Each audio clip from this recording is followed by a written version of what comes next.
Political analyst Dr. Susan McManus is here to kind of break down the numbers, even though you can't see them. When I'm looking at this poll, Dr. McManus, I see that Charlie Crist has managed a 4-point jump over our last poll, but it's still very close. It's still within marginal error, and for those who don't really know what that means, it means a statistical tie, and it's been that way for several months now. This race is going to go down to the wire. And when you look at the numbers even more closely, you see that 11% of the voters appear to be wanting someone other than Charlie Crist and Rick Scott. You have Adrienne Wiley picking up 4%. 7% of the voters out there put themselves in the other category or undecided. That's going to be a factor. A lot of that is because of the negative ads, and people just don't like what they're seeing on either campaign right now. So I think these candidates are going to have to change their strategy.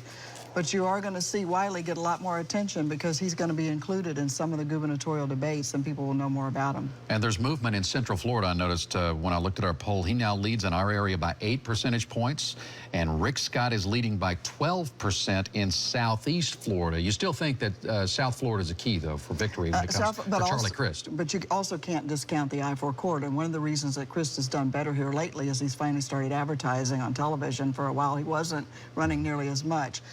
I-4 corridor is still a must-have. 44% of all the voters in the state live there. But for Crist, turnout in South Florida, where a huge portion of Democrats live, is absolutely essential. I think our producer's telling me we have the poll, so you can look it up for yourself and see these numbers once again. That's what I was talking about. Charlie Crist ahead in our exclusive News Channel 8 tracking poll, 45% to Rick Scott's 43%, and Adrienne Wiley with 4%. Dr. Susan McManus, thank you for coming back in here and chatting with us. And also a reminder that we are on your side with everything you need to know about your vote in Battleground Florida. Be sure to catch our political specials airing on Sunday mornings at 9:30 right here on News Channel 8, right before Meet the Press.